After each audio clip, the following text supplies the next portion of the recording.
Welcome back to Just Talk TV, guys. And Yep. Hi, guys.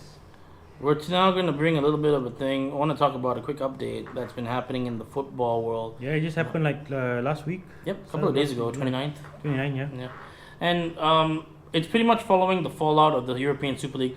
Yes. We're going to do a full episode on that coming soon. Yes, hopefully we can get a guy coming in as well. Hopefully we can Yes. get our guest lined up. He's a finance guy, Yeah, so he'll be able to give he more has that economics mind about that. Yeah, definitely. Yep. So now, but today, from the fallout of all this European Super League stuff that happened, mass country protests along the lines had affected most of England, and one of the major clubs that was affected was Arsenal Football Club. Mm-hmm. And you know, Arsenal's a staple in London. I wouldn't. You want to debate whether they're a top six club at the moment. They're definitely historically one of the Premier League's most premier clubs. Yes. If I want to put it in that sense, you talking about league titles. They were one of the first teams in the top four. Right. It's like it was a top two before a top four. It's just like Man United, Arsenal. That's it. In the 90s. That's right. You know. Yeah, they were rivals with each other. Yeah. They're back and forth. Who can forget Arsene Like that, Wenger? Wenger against Ferguson. Yep. Freaking even Giggs and Vieira versus Roy Keane. Vieira's Keane, Yep. legendary battle Yeah. on the pitch, off the pitch. Yeah. That one. Yep. And then who can forget the back and forth titles between Ferguson and Wenger with the Henri Bergkamp, then Ruud van Nistelrooy, then all these legendary rivalry. All Arsenal has against over United is that they have an undefeated streak. And a European Cup. Yeah, and a European Cup. Well, that's what European United Cup for has. United. Yeah. Yeah. Arsenal has the undefeated season. Yeah, Arsenal's such a big yes. club. It's kind of hard to believe they've never won a European Cup. Yeah, they had a UEFA Cup final, but they lost to Galatasaray. They also lost to Chelsea. Yes, Chelsea as well. Okay. Yes. So anyway, so do you know who owns Arsenal, Dazlan? Yes, he's the guy that owns. Well, he owns a few things. His wife owns Walmart. Yeah. Stan Kronke, right? Yeah, Yes. Stan Kronke. He's an investor kind of guy. Yeah. He also owns Yeah. the Los Angeles Rams. The Rams, yes. Yep. And It's not his first sports franchise. Well, the Arsenal's not a franchise; it's a club. But you get what I mean. Yes. So it's not his first. It's not his first time with sports. Okay. Yeah. It's his first time with a global international. Against football, proper football. Yeah, which proper is football. with the. or they call It's not basically not an American sport, love. Yeah, or basically they call it soccer. Soccer. Yeah. So okay. So right. He was actually the savior in a way because the previous owner was was pretty bad, right? The previous owner was the one that is not giving Wenger money to spend. Right. Gazidis, isn't it? Yeah. If I'm not mistaken. Yes, he is. Yeah. And it was the Cronkies that came in and took over, but Literally, the Cronke was like literally targeted as the savior of Arsenal, But yeah. I don't know. So I don't know. basically, the last week after the whole European Super League debacle, basically what happened was Arsenal fans had enough. Yeah. And the fallout from that was a few things that happened, including the attack on Robbie from AFTV by Ray Parlour on TalkSport, which is a whole nother topic. But what comes into it basically is that the fans have had enough of the Cronkies and they want him out of the club. Yeah. Basically. Basically. And from that also, suddenly out of nowhere, RKO, lo and behold, the owner of Spotify came along and said, I want to buy Arsenal. Okay, that's. Daniel Elk, like his name, the owner of Spotify. Daniel Ek. Yeah, Daniel Ek. Yeah. It's been. I thought it was Elk too. Oh, yeah. It's been well documented that he's a Arsenal fan. All his life, yeah. according to him. Yeah. I'm not surprised. He's from Sweden, right? So he probably grew up watching Freddie Ljungberg. Look, man, he may be from Sweden or wherever. He's from that place. But that part of the world. He's a legit billionaire, He's not just 1 billion, not 2 billion. Is he American? No, I think he's Swedish though. Okay. Yes. Okay. Not 1 billion, not 2 billion, but 4.8 billion. That's almost 5 billion. Might This as well is just, reportedly, by the way. yes. We're not sure for sure. Technically, Forbes has said yes, that his is yeah, in the net worth. Forbes is pretty legit. Accurate.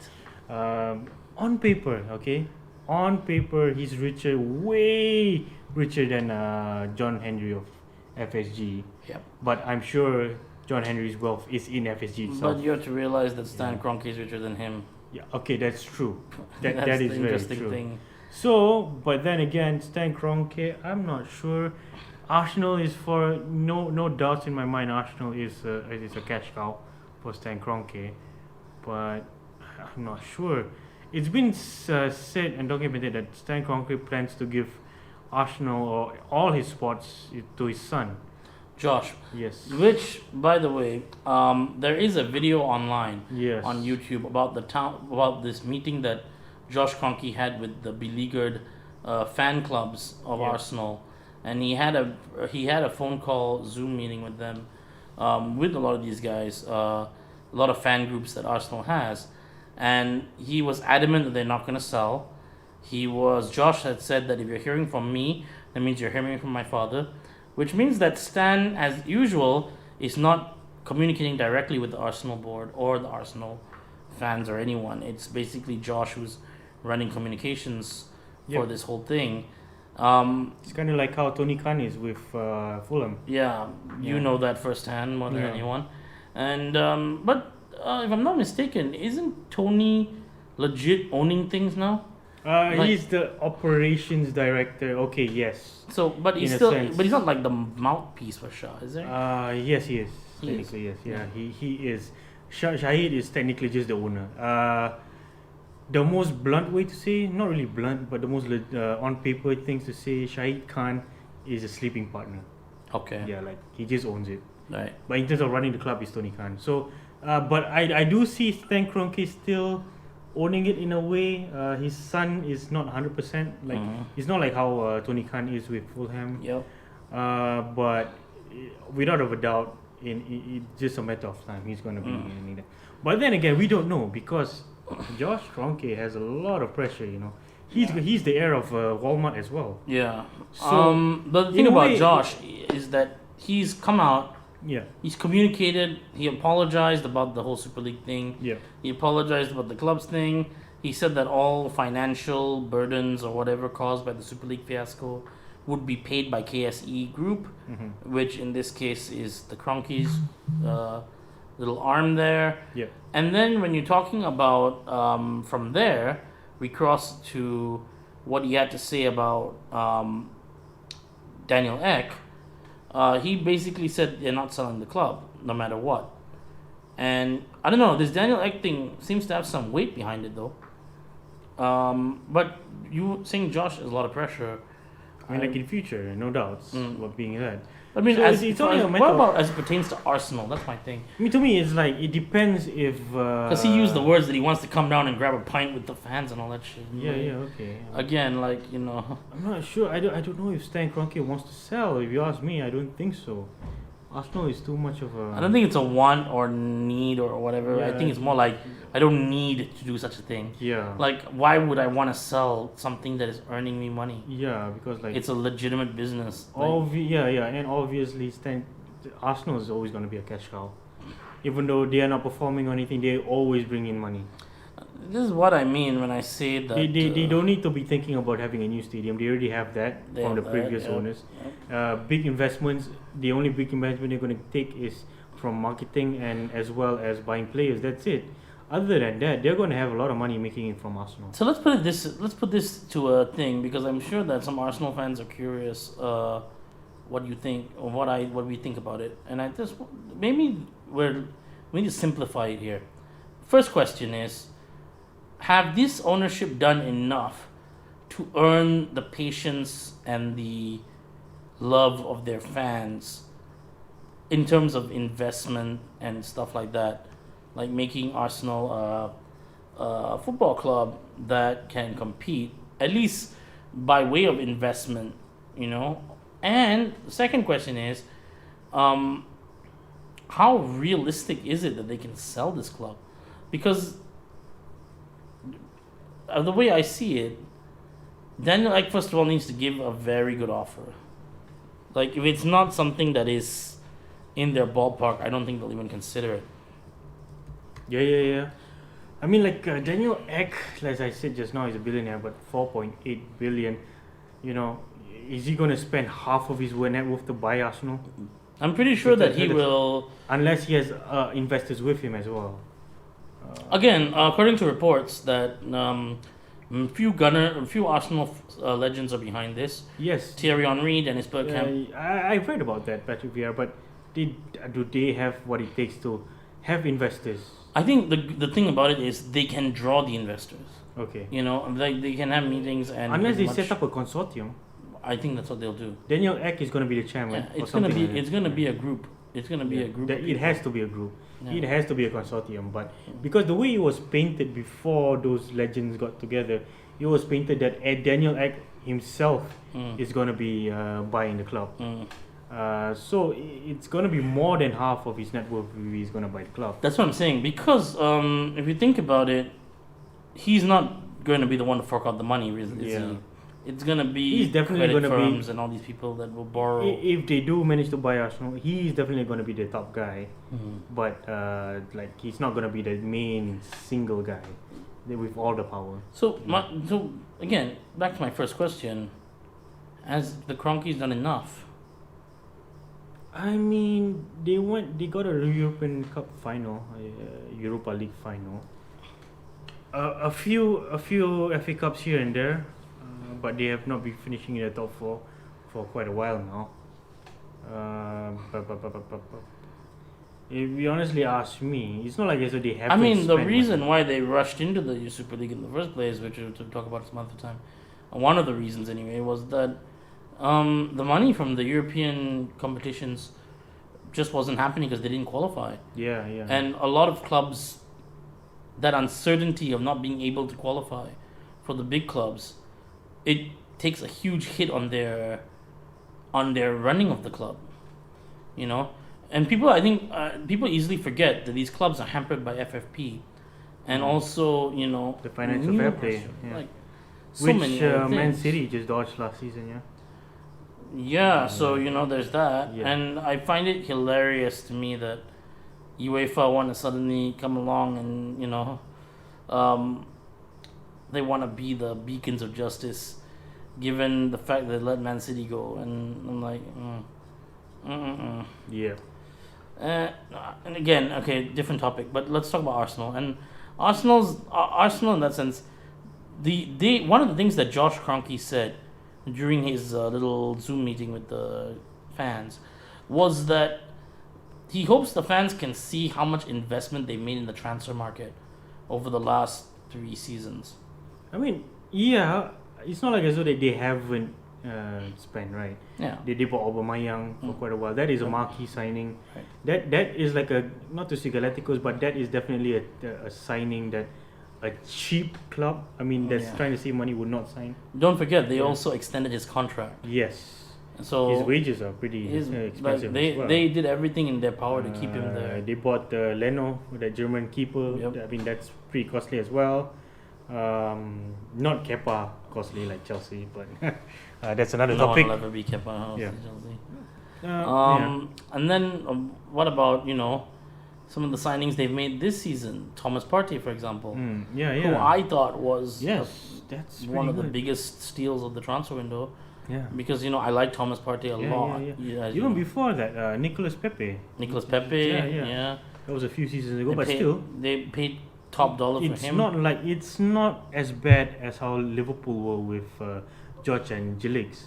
Yeah, George Hicks and Gillette, and even the beginning of FSG. Yeah. When it's not that bad. It's not like people are saying it's that bad, but no one's trying to sell you Fabio Borini.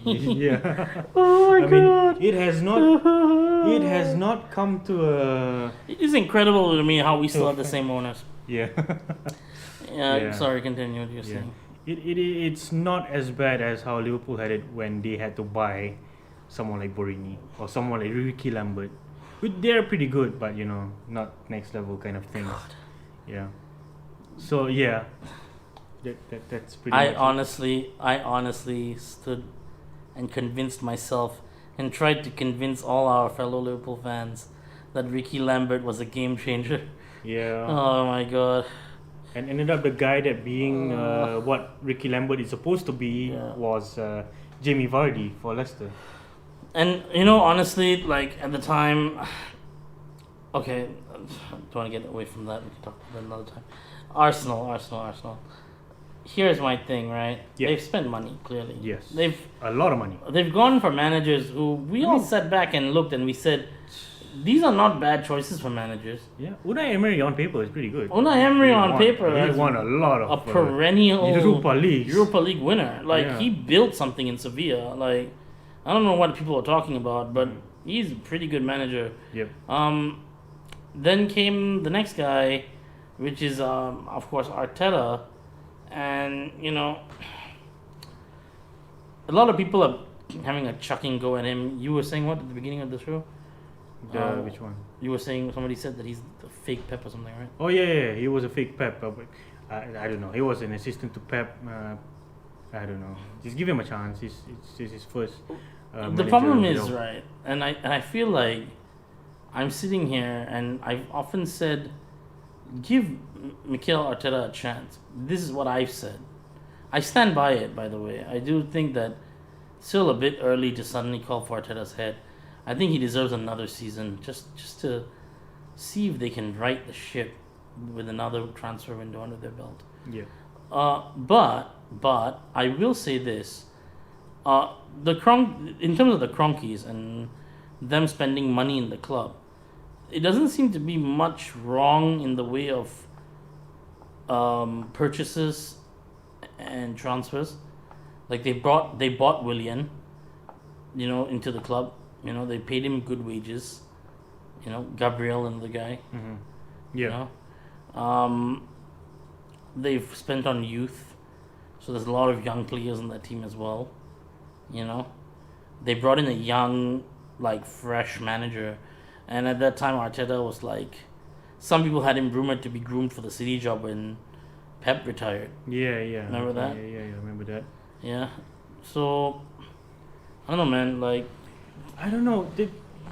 This fair point, what I have to say is Arsenal is not going to be sold anytime soon unless unless if it's a consortium, and the money is going to be extravagant, right? like unlogic. Like one person cannot afford lah, unless you're Elon Musk. You know, it's like it literally will be more than half of Daniel X's net worth to buy Arsenal. I want to change the next question then. Okay. Yeah.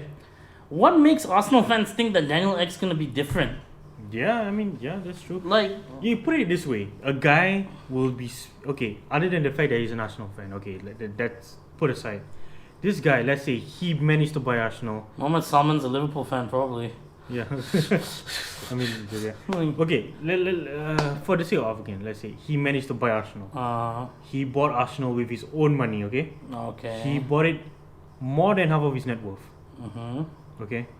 Don't you think he's gonna be a little bit cheap once he bought Arsenal? Cheap. I mean, like, want to save more money. He just literally spent half of his. He wants to service his loan, is what you're trying to say. Yeah, something like that. Like, I mean, could you imagine? You literally had almost 5 billion, and then after buying Arsenal, you have 1 billion. I understand, as I said, Kronke and all that. Arsenal is a cash cow, no doubts about that. But you know, it's going to take a while to get back to 5 billion. that's what I'm saying. Yeah. So, like, I'm agreeing with you. Like how? I guess the argument might be that. How is that gonna stop the next guy to do the same thing? Yeah, but I mean, maybe the argument is. It's just that he's an Arsenal fan. That's it. The argument Yeah. might be that given the fact that they're bringing in Henry, Bergkamp, and Vieira and all these guys, that those guys will have more. Okay. The more, thing is more share and okay, more more value share. into the. more share and value, Yeah. but do they have enough to stop Daniel Ek to make a decision? It's only a matter The of assumption is that Ek would not have enough to make a overriding decision, that. Yeah. Okay. and that he's certainly more in touch with the Arsenal fans. So okay, that's Then one thing. But if Your it's- boy Stan Kronke, even not though your boy, it's- but like everybody's. even uh-huh. if a consortium buys, there's no doubts that Daniel Ek is going to be the main shareholder, like Right. yeah, let's just say for the sake of argument, a consortium comes in, but Daniel Egg has spent like the most. He's gonna have the most shares. He's gonna have the most decision making power over the players. Yeah, you can score 140 goals for Arsenal, 100, 200, yeah. But have you spent a billion or so for Arsenal? No. Have you spent a billion or so? You can love Arsenal. You can give a lot See, to the Arsenal. thing about it is that Arsenal is not even being run. Guys, you have to understand that European and English clubs are no longer running in a sense where owners are just pumping in money into the club. Yeah. It's not that Yeah, simple. Yes. All these clubs are now running on a self-sustaining model. Yeah. Except for City, who has found a way to loophole that with the Etihad deal. Yeah. Yeah. But I don't want to get into that because it'll take all day. All I'm gonna say is everyone's running on a self-sustaining model. Mhm. So it's not as simple as owners pumping money into the club. No matter what Daniel X says, he needs to come in with the intention of making the club self-sustainable. Yes. So all decisions he makes from here on out is going to be for that basis. It's not going to be for just, I come in, I want to spend money and make the world's best squad and, I don't know, name a manager. Steve Bruce. No, I mean, name a great manager. Currently, Yeah. current great manager, Jose Mourinho. He's free. Okay, someone else. Okay. Benitez. Okay, Rafa Benitez. Yeah. You come. I give you high salary. I give you unlimited transfer money. You go. You tell me what price. I pay. That's it. It doesn't work like that. Clubs got, several different levels they need to go through. And then what about Edu, who's the football director there? Yes. Nobody's thinking about what he's gonna say or his role. Is he even gonna keep his job? Yeah, yeah. And then, but you see, here, that's the thing that people don't understand, is that it's not as simple as new owner comes in, new owner makes everything better. Yeah. Even with FSG that didn't happen with Liverpool. Okay, it happened with Roman, I guess, but that was a different time. That's a different time. You don't. Yeah, that's a whole different time. Yeah, So, and I don't know how Roman got away with half of what he got away with, but he basically came in roughshod. He had the right players with the right coach at the right time.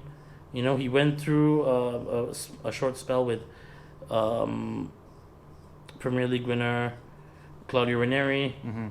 Yeah. He went through a while with that guy, and then once that guy was done, he moved on to Jose Mourinho. Jose, and it just hit gold there. I mean, yeah. That's And true. he's run that club the way it's been run, and he's done a lot of. See, here's the thing, he's done a lot of things to make Chelsea, a self-sustaining club, in the sense that he took his time to do it, eventually, by getting the right people under him to do it.